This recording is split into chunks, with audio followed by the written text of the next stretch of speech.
Hamadi Gainago, Hamadi Gaina,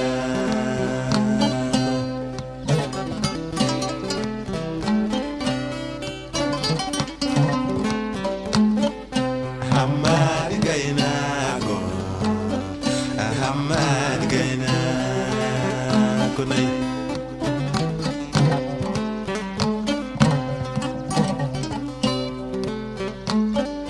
Hana pulla we bani, hanu mad gaina.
Hamadi Gainago, Hamadi Gaina,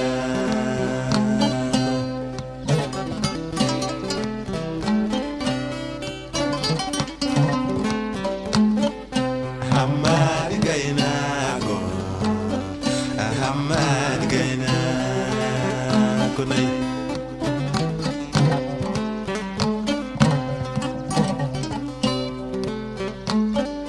Hana pulla we bani, hanu mad gaina.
kunai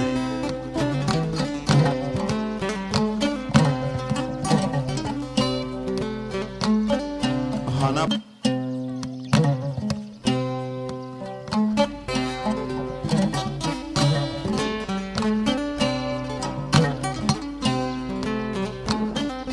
Hamadi gaina go Hamadi gaina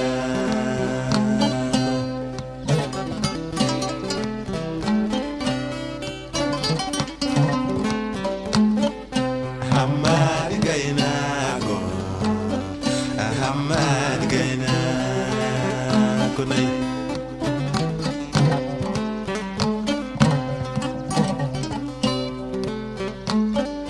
Hana pullam ve bani Hanuma adgaina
Hamadi gaina go Hamadi gaina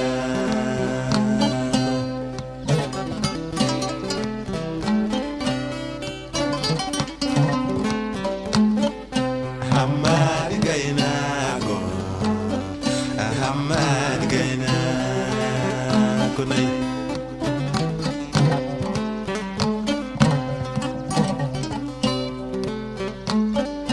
Hana pullam ve bani Hanuma adgaina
a été marqué par son séjour au niveau de la région de Thiès, avec notre collègue M. Tidiane Diallo, qui est mon mentor, et Adama Diallo ici présent.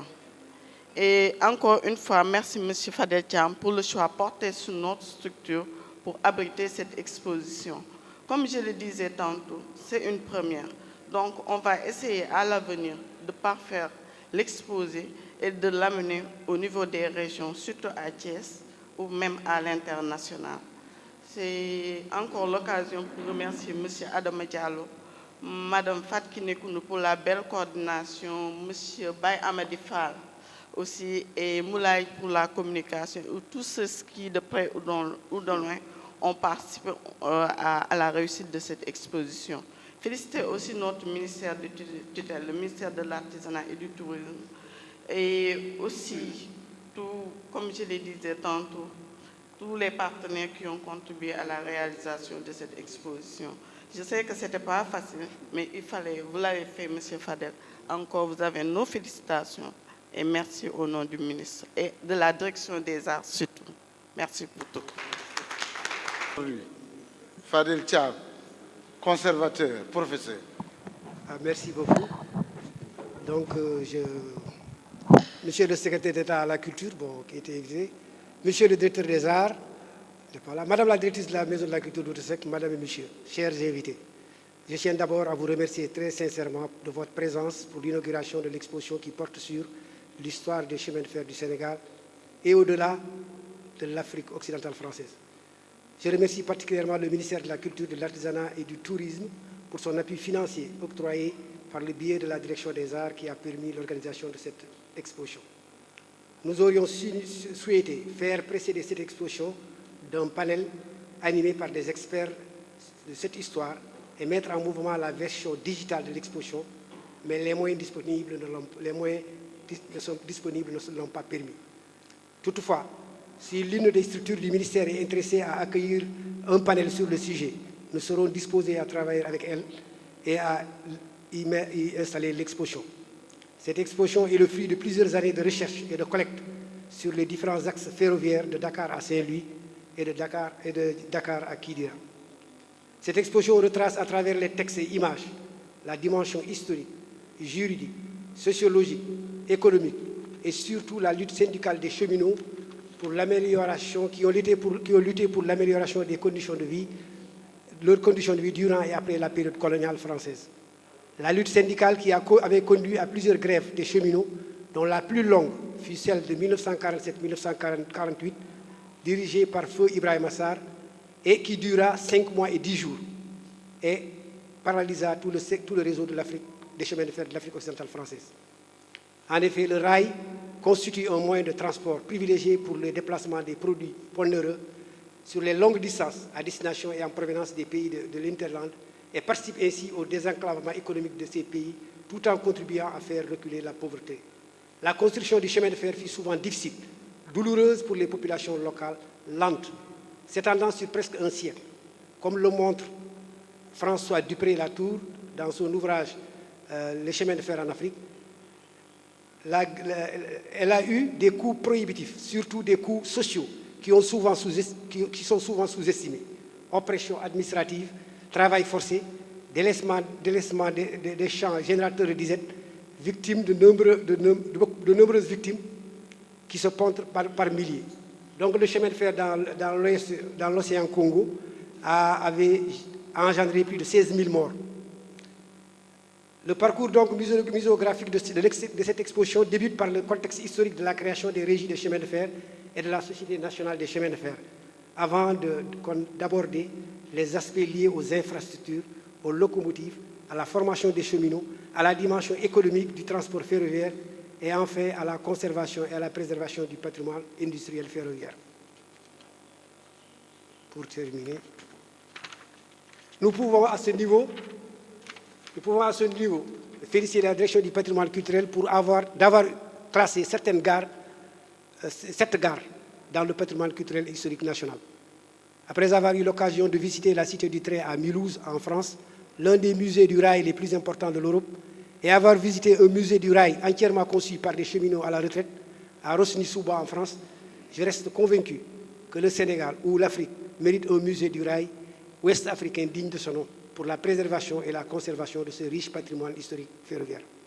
Ce musée qui sera implanté dans une des gares non fonctionnelles ou un dépôt de gare permettra de reconstituer une locomotive d'époque pour un circuit touristique et la modélisation de trains miniatures pour l'animation éducative et ludique pour les enfants. Le ministère de la Culture, de l'Artisanat et du Tourisme dispose d'historiens des sciences et des techniques à même de participer à la mise en place du projet de ce musée du rail dont j'ai déjà élaboré le projet scientifique et technique. Pour terminer, je vous remercie tous de votre aimable attention. Abou Diop, il fallait bien que... Et non, je souligne ta présence importante. Et c'est un ami d'enfance. Peut-être qu'un petit mot en pulaar nous conviendrait. Je te prie de venir parler petit mot de pulaar et les gens circulent dans la salle. Argay, allez soxlado. Tinu. Eh, allez soxlado. C'est Diop. Ça, c'est un ami d'enfance de Gary, là. Le petit bout. C'est mon maître. Voilà. Moi, je suis autodidacte, je n'ai jamais été à l'école. Voilà mon maître avec son grand frère, Kamgon Sernabam. Mi anda mi sewa be so mi haali pulaar ko be kalata Les deux. Tu bilingue. pulaar lam kalantuma assalamu aleykum bandiraɓe sehilaɓe musidɓe tedduɓe mi salmini goto fof inde mum e yettode muɗum oɗo ñalawma hande ñalawmaji sangaji nde kolli belanno mbeɓani jamanuji diga boome sagataɓe lewle demminare hol o bama bonnani jamdi tafani bondi haajani jillandi woni Fadel Amadou Hamad Digel Thiam mo ganduɗa ko kanko je oɗo kikiɗe hande omo wonde Abou Amadou Hamad Digel dinga e law e tawtere Alassane Mbaye Thiam e Adama Diallo goko mumma jeetata almami law Samba Lawa mere nokku Birane Toga Birane Fatimata Sin Celli Biro Mbagne e Moussa Demba Kebe jaltaɓe nguyi o woni oɗo kikiɗe mo gardan ƴewde wittogo Fadel Thiam waɗi Fadel ko jibina tan ko e pinal jibina ko e witto jibina ko e gandal ha o dañi miijo rewindanade en tawi ko wiyeteno ko laana jordi e sahaji mum hanki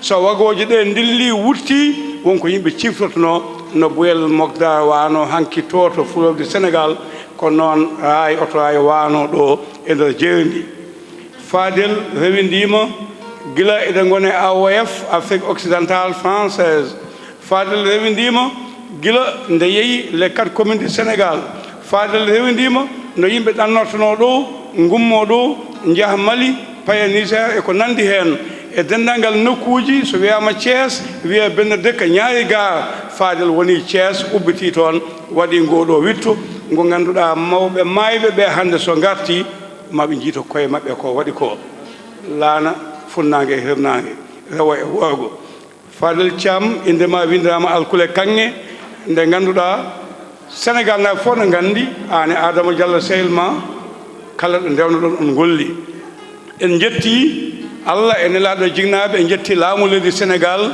e gardugol dendi men Bassirou Diomaye Diakhar Faye mo Allah ardini leydi ndi en jetti gardiɗo jagorɗo makko Ousmane Sonko mo Allah waɗi gardiɗo jagorɗe e Amadou Ba kalfinaɗo ko fati e pinal e aadaji en jetti directrice dendi men seeɗa gonɗo e galle o galle gandinoɗo galle teddugal mo Mamadou Dia Hondon woni e dow muɗum ha ñalawmaji ñande nanguete nde yaltinte ɗo on galle ko galle ganni to banggue dawugol ñalawma arti bandu ñande o jogoyi wiyede haajino o nawe kanko Mamadou Dia o haali ɓi ko debbo wima papa wohal danka waññil woh bi bayna o wi bayilma woh hawma dahdina wohat tawi biso wohla Mamadou Dia wi noon caggal momo jagga o nawa keddugo o sokoya woni oɗo galle guinnitiraɗo goko gandu goko pindu beeteɗo Douta Seck maison de la culture Douta Seck woni oɗo galle moɗo banda debbo Seyeur Ardina so Seyeur ardinama pinal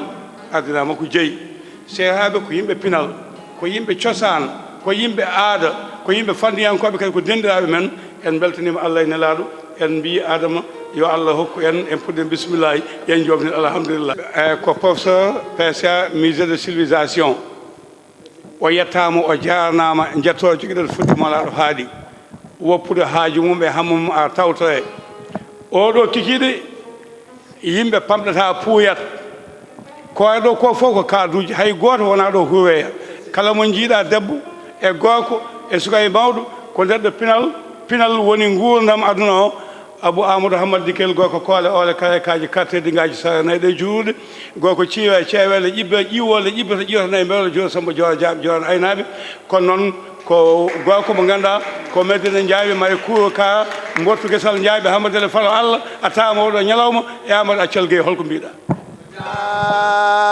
ay kase pullo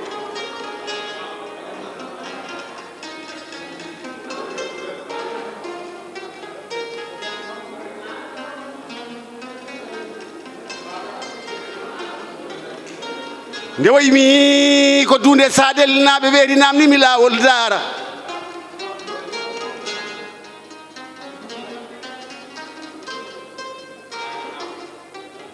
ɓe mbimi wulkoli wona daara wiyete daara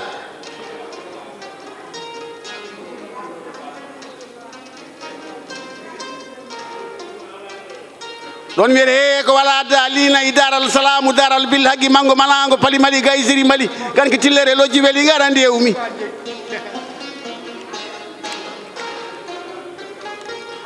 ganke tillere lojji weeli gara hammadi gueto e falo mbayla jami jalore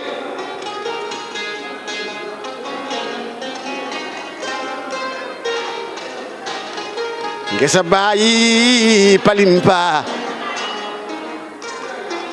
nokku kaggudi ko ɓooyi amin ay daara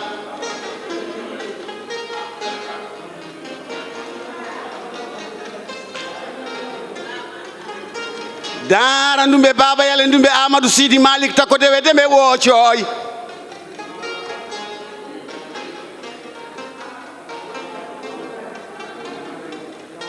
wolleyle damal galle ga fo jinne sengure nguyo yimɓe Damadou Gourmo mbaloy me kacca Ibrahima ka ñeño jasa ñeño bala mayse ñeño Kumba Koddu yo yi cillel lela tabakali debbo yo mo dolel diri Mamad 85.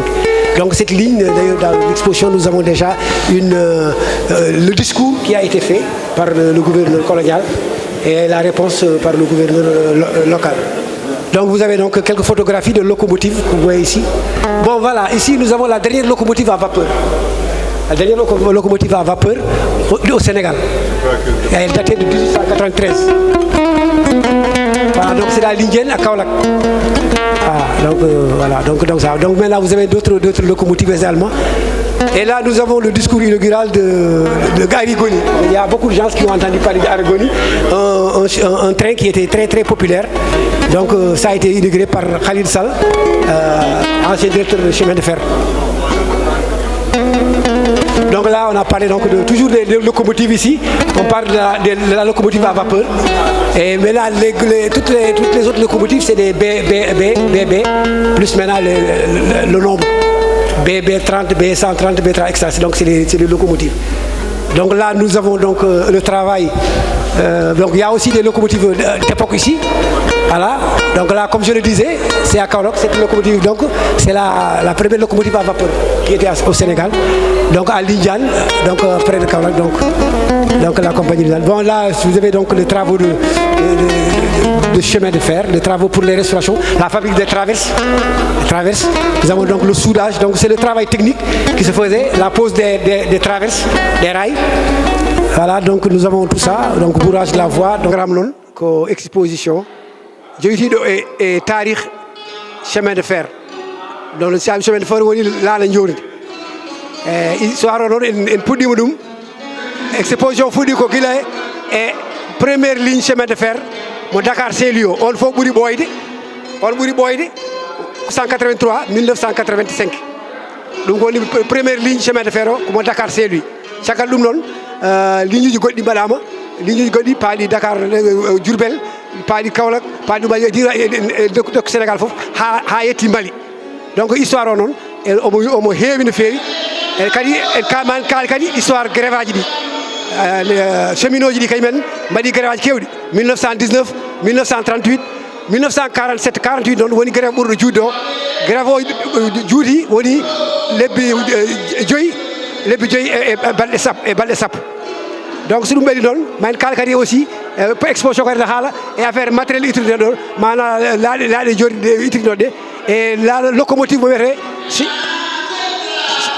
locomotive à vapeur mo ganduɗa ko ndiyam ɗumin doglano ɗum ko ƴulɓe duglano adan chemin de fer ɗum locomotive gadano eyyi joni ɗum fof donc ene jeeya e histoire chemin de fer o e ɗum histoire o noon ene yaaji wawa en mbaten ko tongude ɗum ɗo henne ko ñalawma ko hande fuɗɗi noon ene yaaɗo ha le 29 donc balɗe tati koye balɗe tati mbatten exposition wawi wonde ɗo kala jiɗɗo dal andude histoire o ene wawi arde ƴeewa maison de la culture Douta Seck wawa humpitade tarih laana jordi mo Sénégal eyyi miijo ngo ko min itti ɗum wonno miijo ngo ko miijam par ce que mi mbaɗami affecté Thiès ne Thiès ko nokku mo ganduɗa nokku chemin de fer to banggue histoire laana jordi Thiès ene jogui hen ko fayida mawɗo ɗum waɗi miijimi wadde exposition pour yimɓe ganda histoire grève aji ɗi histoire yimɓe ganduɗa darninoɓe gara haɓanade cheminot ji ɗi ko wayno Ibrahima Sarr en donc grève aji ɗi foof ene foti ne jaaruno en min noon mbiyetemi ko Fadel Thiam komi conservateur du musée ko liggotonomi ko ministére de la culture joni noon gonmi koye gollam